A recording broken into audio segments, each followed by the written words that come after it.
Olá pessoal, Tony Rodrigues, Além da Notícia. Um grande abraço a todos e o nosso muito obrigado pelo carinho da sua audiência.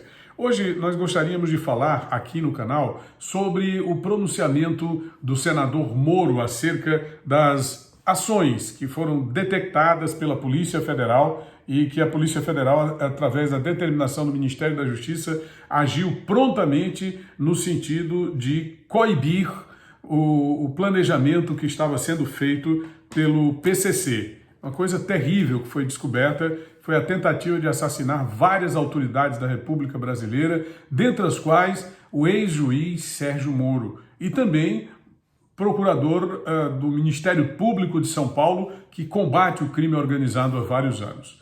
O que eu gostaria de chamar a atenção dos nossos espectadores, que eu considero extremamente curioso e que realmente merece atenção na análise, é exatamente o fato de que esse desbaratamento do planejamento do crime organizado, do PCC especificamente, acontece um dia depois do senhor Luiz Inácio Lula da Silva fazer aquelas declarações no site Brasil 247, que é um site petista, e aquela mediocridade daquele jornalista sorrindo quando ele disse que só iria sossegar quando acabasse com o Moro. Ele usou um termo aqui que eu não vou reproduzir, né, para os nossos espectadores, porque foi uma coisa extremamente chula.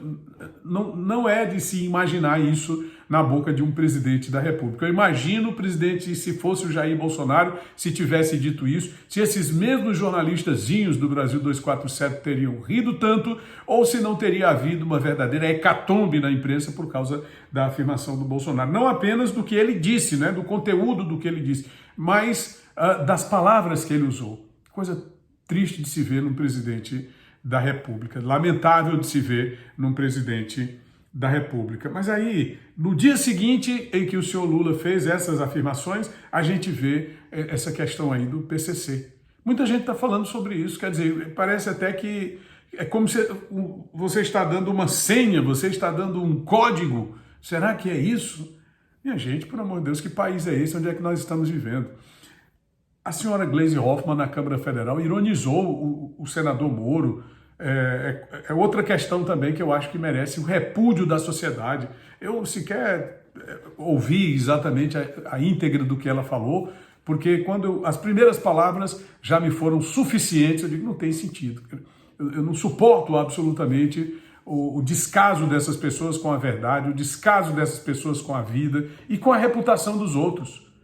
Eu assisti atentamente ao pronunciamento do senador Moro, quando ele se reportou ao fato na tribuna do Senado, nesta quarta-feira, e no seu pronunciamento ele deixou bem claro o seguinte: ou a gente enfrenta o crime organizado, ou estamos todos perdidos. O Moro citou casos de várias pessoas, várias autoridades que já foram vítimas do crime organizado, gente que foi morta pelo crime organizado desde o ano de 2016. Policiais penitenciários, policiais civis, delegados da Polícia Civil, uma juíza no estado do Rio de Janeiro. Estou falando aqui de crimes que aconteceram nos principais estados, nos principais focos de atuação do crime organizado. Rio de Janeiro, São Paulo, Minas Gerais.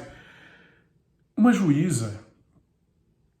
Eu quero lamentar também aqui o pronunciamento do senador Cajuru. Já tinha feito um comentário lá no nosso Instagram e aproveito aqui a oportunidade para lamentar o posicionamento do Cajuru. Mas olha, pessoal, o Magno Malta fez um pronunciamento de solidariedade ao Sérgio Moro, lembrou que participou da CPI do narcotráfico e que desde aquela época já havia um planejamento para tirar a vida do senador. Ele também falou sobre o caso dos irmãos Batista, que agora irão participar de uma viagem internacional para a China com o Lula. Os irmãos Batista, Joesley e Wesley, da JBS, são os mesmos elementos que foram condenados na Operação Lava Jato, que foram condenados na Justiça e que estão aí em total liberdade e sendo reabilitados, que esse governo, segundo o senador Magno Malta, é um governo que tem atuado no sentido de reabilitar marginais. O Moro disse o seguinte lá no seu pronunciamento: é preciso combater o crime organizado. Se os bandidos vierem com faca, a gente tem que usar um revólver. Se vierem com revólver, temos que usar uma metralhadora. Se vierem com uma metralhadora, temos que usar um tanque.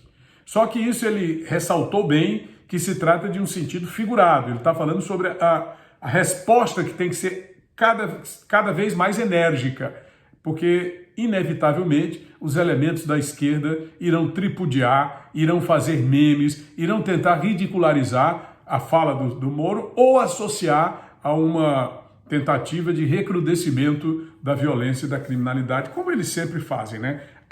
Acuse-os daquilo que você faz, é um lema do pessoal da esquerda, principalmente do PT. O Márcio Bittar, na sua fala, ressaltou o seguinte, que há um acordo de convivência no atual governo com o crime organizado. Que lamentável, né, gente? Um acordo de convivência com os criminosos, um acordo de convivência com os bandidos, e você observa que realmente nos governos do PT houve um crescimento da criminalidade. Enquanto que nos governos do PT você tinha uma média de 44 mil assassinatos ou mortes violentas por ano. De repente houve uma explosão, chegando a quase 60 mil mortes violentas por ano, e aí volta para os patamares durante o governo Bolsonaro, para os patamares anteriores às gestões do PT, em torno de 40 mil, 45 mil mortes por ano, violentas, né, por ano. Tudo isso talvez se deva à maneira como o PT encara o combate à violência e ao crime, que é através do PRONASSE. O PRONASSE é um Programa Nacional de Segurança Pública com Cidadania. Ou seja, ao invés de investir dinheiro na segurança, o PT investe dinheiro em organizações não governamentais que deveriam atuar oferecendo lições de cidadania para as pessoas não entrarem no crime. Aqui no Piauí nós temos um exemplo, que são programas de palestras feitos por autoridades policiais, onde se vai às escolas dizer para o estudante, olha, você não pode entrar no crime, você não vai ser um bandido. Vê se pode, gente. Vê se isso funciona. Não tem funcionado, né? Tá aí a explosão de violência e criminalidade. O senador Cleitinho disse que a fala chamava-se o Bolsonaro de genocida, mas a fala de Lula é a fala de um homicida. O senador Cleitinho de Minas Gerais foi eleito na eleição de 2022 no grupo de apoio ao presidente, ao então presidente Jair Bolsonaro. Ele defendeu a prisão em segunda instância e a atualização do Código Penal. Isso tem que ser feito com a máxima urgência para garantir a segurança no país. Aí lá no final entra o Jacques Wagner, apresentando, petista lá da Bahia, apresentando sua solidariedade ao Moro, mas parabenizando o Ministério da Justiça e a Polícia Federal como se isso fosse uma ação exclusiva, né? Ah, não, o Ministério da Justiça está atuando em defesa da democracia, em defesa da vida do senador Moro e das autoridades do Brasil. Falou lá no meio do seu discurso que o Lula tem razão em ter falado o que ele falou sobre o Moro, né? Eu queria ferrar com o Moro, etc e tal, porque ele foi condenado injustamente. Repare bem, o sujeito rouba milhões e outra coisa, ele foi descondenado, mas os crimes que ele praticou continuam lá. Eu não entendo como é que um elemento praticou o crime, continua criminoso e tiraram apenas as penas que ele deveria cumprir. Ele está devendo aí mais de 25 anos para o povo brasileiro, tá, pessoal? E segundo ele, por causa dessa injustiça de que foi vítima, ele resolveu agredir aí, jogar aquela... Ele não teria dito, ele Jacques Wagner, mas também não culpa o Lula por falar o que falou. Esse PT é de brincadeira, tá? É de brincadeira. E, finalmente, eu queria falar aqui sobre o senador Cajuru, quando ele disse o seguinte, que não foi o governo Lula que criou a JBS. Ou seja, o governo Lula não criou a corrupção, né? Essa JBS teve uma presença marcante no governo Marconi Perillo, lá em Goiás. Marconi Perillo nunca foi presidente da República. Quem deu a estrutura do BNDES para a JBS fazer toda a corrupção que fez foi o governo Lula. Então, quer dizer, o Cajuru é uma decepção, é uma vergonha. Que senador vergonhoso, minha gente. Quem deu toda a estrutura foi o governo Lula. Ah, mas o Temer recebeu... Sim, o Temer, que fazia parte do governo do PT com o vice-presidente da Dilma em duas oportunidades. Nós estamos falando aqui basicamente dos mesmos esquemas e tem aquela gravação que ele citou, é como se o Lula não tivesse tido, como se a Dilma não tivesse tido nenhuma participação na explosão de corrupção que aconteceu com a presença da JBS no cenário nacional e na utilização de recursos do BNDES. E lá o senador senador Randolfo Rodrigues. O senador Randolfo Rodrigues também colocou lá sua visão dos fatos, a mesma do Jacques Wagner, que a Polícia Federal agiu, só que ele não, ao contrário, segundo ele, do que aconteceu no governo Bolsonaro, só que ele não mostrou quando foi no governo Bolsonaro que houve a tentativa de assassinar um senador da República. Ele falou no caso do Adriano da Nóbrega, um miliciano do Rio de Janeiro, que morreu num confronto com a Polícia Militar da Bahia, no ano de 2020 ou 2019, não estou me lembrando aqui a data exata, mas foi mais ou menos por aí. Esse cara tinha sido condecorado pelo senador Flávio Bolsonaro na época em que ele foi deputado estadual. E aí, por causa disso, eles associam a presença da família Bolsonaro dentro dos esquemas de criminosos e tal, como se realmente isso fosse verdade, não é? E aí ele disse, olha, a Polícia Federal agiu prontamente, o Ministério da Justiça agiu prontamente, mas faltou dizer, que segundo ele não acontecia no governo Bolsonaro, faltou dizer quando foi essa pergunta que eu fiz aí, que no governo Bolsonaro se atentou contra a vida de um senador da República, tá, pessoal?